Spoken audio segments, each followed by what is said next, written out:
Morning, all.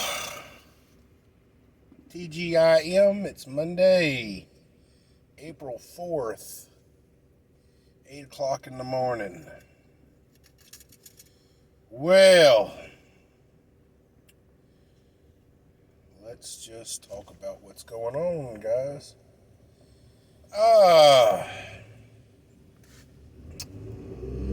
Work sucks.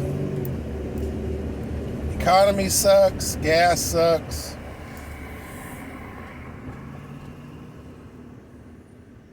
The world just sucks right now, guys.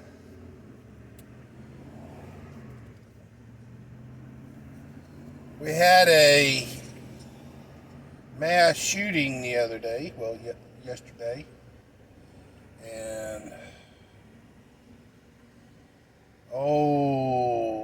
Sleepy Creepy Joe decided he needed to get on the stage and preach about ghost guns and blah blah blah and background checks and all kind of bullshit like that.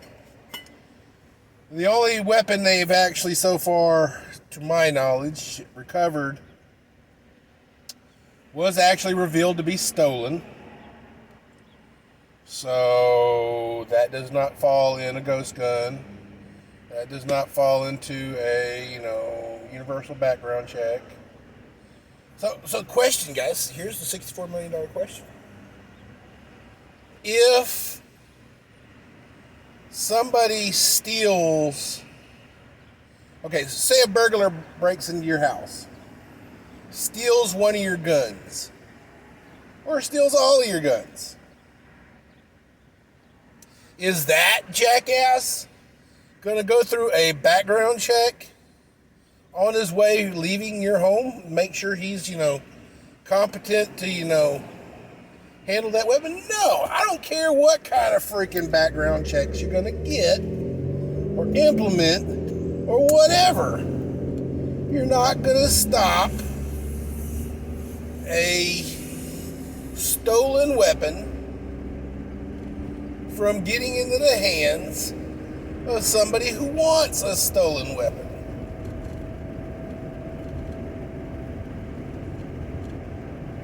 A stolen weapon is not a ghost gun. It is not a quote-unquote non-existent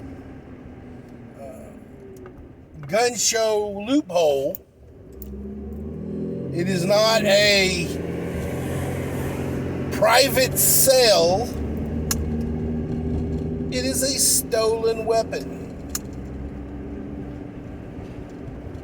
Nothing that old Sleepy Creepy Joe is wanting, nothing that the big D's want to implement, nothing that these gun grabbers are proposing is going to do anything to stop what happened yesterday.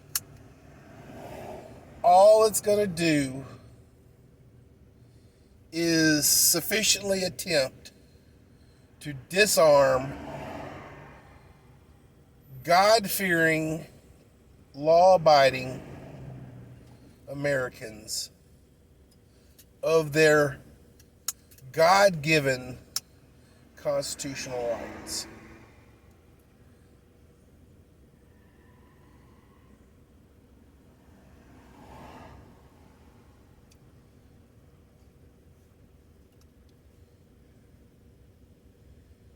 Okay. Enough of that soapbox. Let's talk about some other stuff.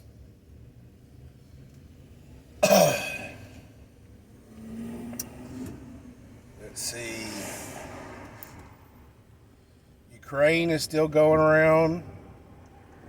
Looks like somebody is trying to propose some peace talks. We also have some crazy war crimes, mass graves. Okay. Now,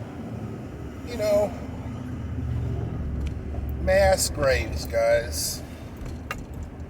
they are not ideal, okay? But mass graves happen because you need to get these dead bodies underground before disease starts ramping up, okay? The fact that they made in a last-ditch effort, like within the last 3 months, they made mass graves some kind of war crime,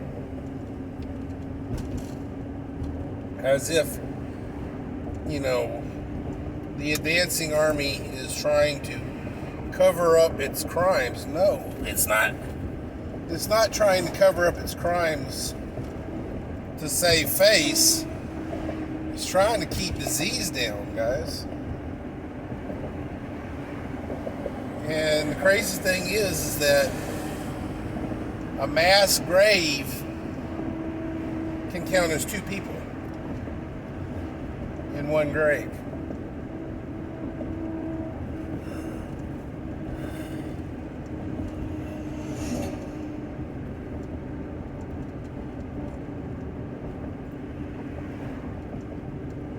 Ladies, gentlemen, boys and girls, children of all ages, we are living in very, very, very turbulent times, guys. We are at a crossroads, and really and truly, guys, everything looks like a flowchart right now. You're at one of them bubbles, and it's got 16 different, pathways you can go.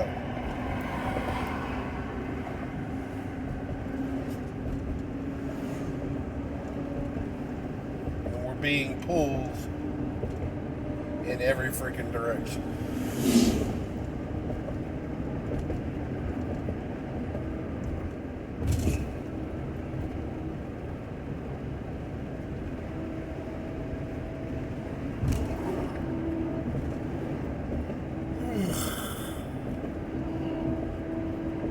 Guys, ladies and gentlemen, I hope you have watched my videos. I hope you've taken my warnings about food preparedness, about money preparedness,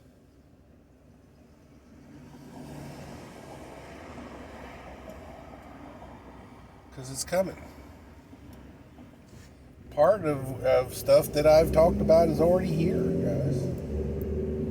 Right now,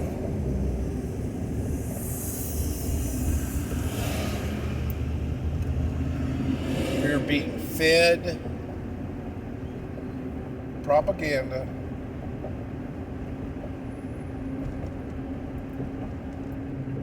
on a mass scale, guys.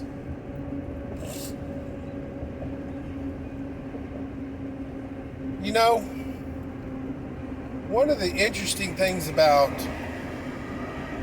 World War II is that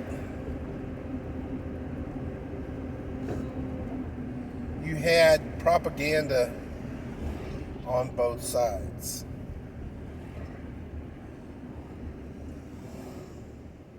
BBC would point their antennas to where it would beam east over Germany and the rest of Europe.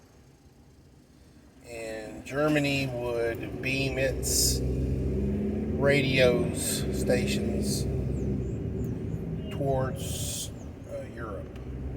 Towards the UK. All in a attempt to demoralize the opposing team.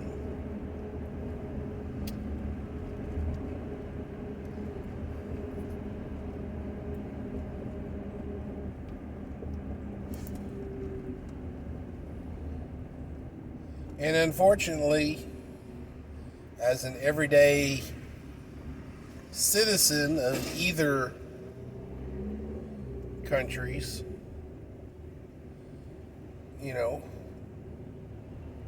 you really didn't know what was true.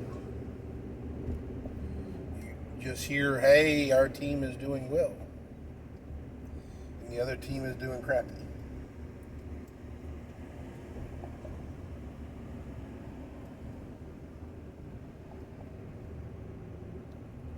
Right now, guys, according to fifth generation warfare, we don't know who the good guys are, who the bad guys are, who to trust, what's the teams, or anything. We don't even know if we can trust our own government to act in our best interest. Are they acting in our best interest, American best interest? Or are they acting in individual wallets' best interest? We all know the only winner of war is the bankers. Banks are the only winners of wartime.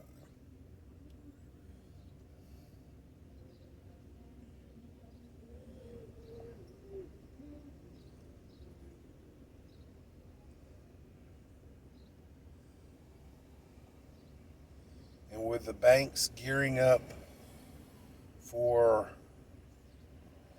a shift, either towards a non-US dollar base to something else, or gearing up for a complete change in the United States banking criteria from a fiat currency, fiat paper currency, to a fiat digital currency.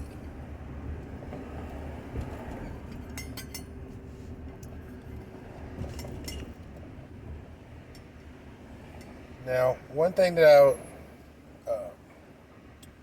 heard on a blog is that as digital currencies exist currently, Bitcoin and all the other ones, Bitcoin makes, or not necessarily makes, makes available only a certain amount of full-size Bitcoin. Now, fractional denomination Bitcoin there's a lot of that out there. So, you can think about a Bitcoin as like a piece of 8, as it was called back in the day. Why was it called a piece of 8? It's because those coins were designed to be broken into pieces of 8, or into 8 pieces.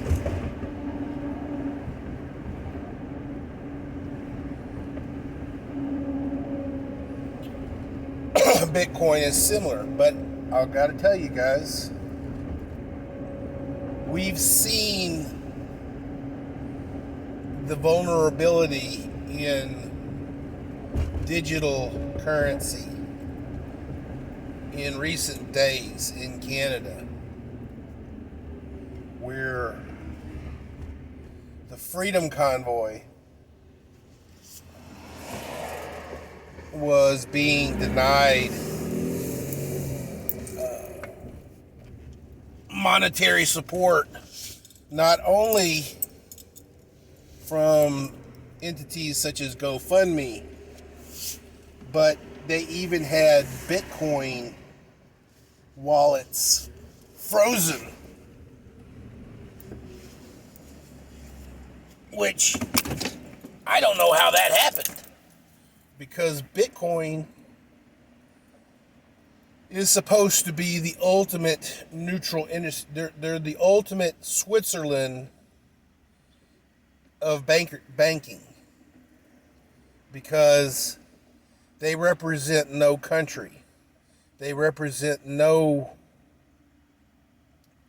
political denomination. And yet, a country, through some emergency powers, was able to shut it down.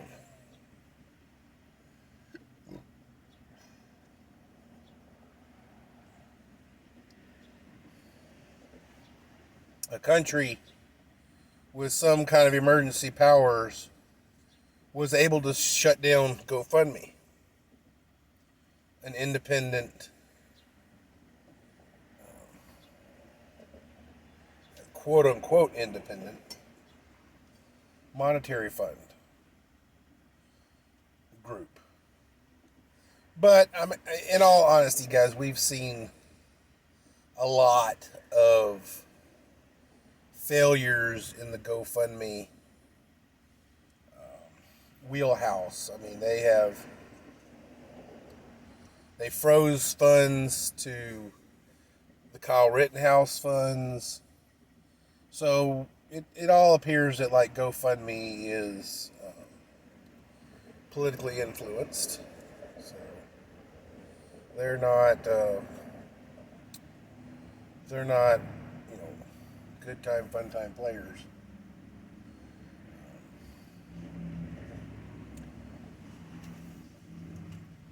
And so, ladies and gentlemen, boys and girls, children of all ages, if there is an introduction to the Fed coin, as I have spoken in other blogs, kiss your privacy goodbye. You think it's crazy right now that you can go to AutoZone, buy a quart of oil, and before you get to your vehicle in the parking lot, you're already getting pop-up ads for Pennzoil or Castrol. You can't. You're seeing that on a crazy scale, guys. So you know the banks are already tracking you. Your purchasing information is already being sold to advertising firms.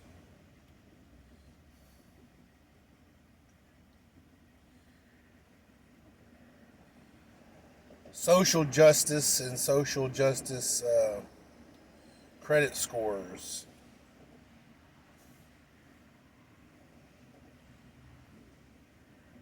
Allowing your money or controlling your money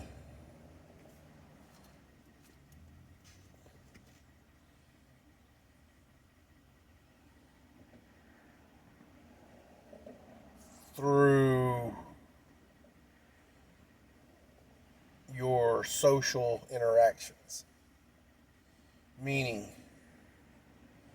you thumbs down a Black Lives Matter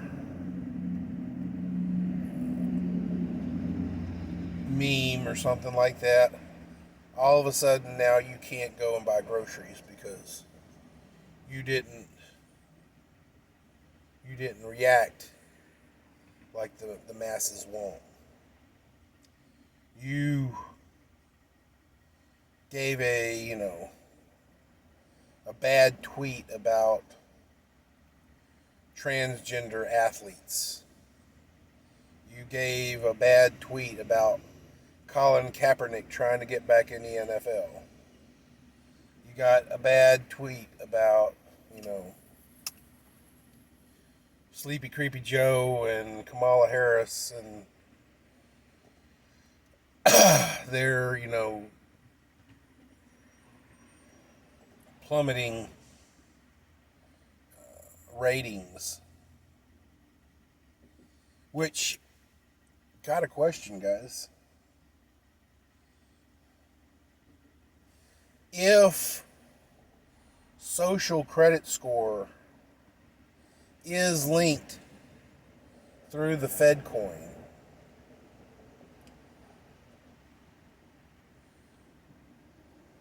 can it influence through fear polling data? Polling data is actually supposed to be,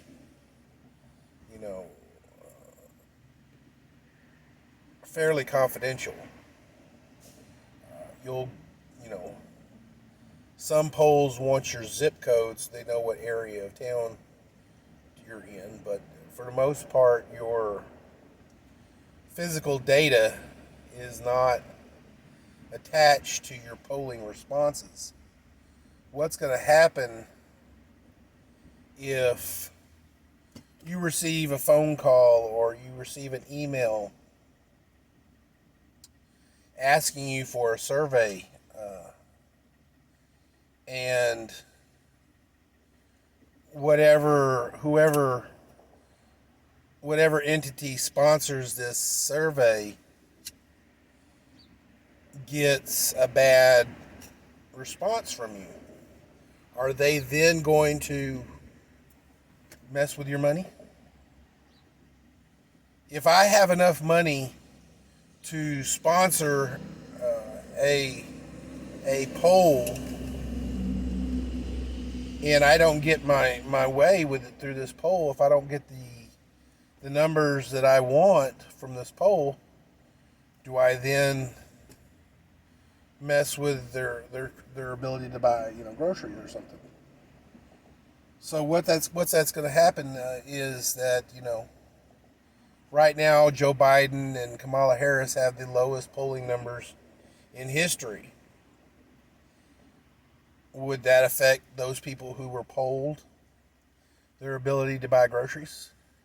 Will that now then influence the fact that Joe Biden will then have, the greatest polling numbers because people are going to want to buy groceries? Nobody's going to give honest answers on surveys anymore because they're going to be afraid that they won't be able to buy groceries. Let's go, Brandon.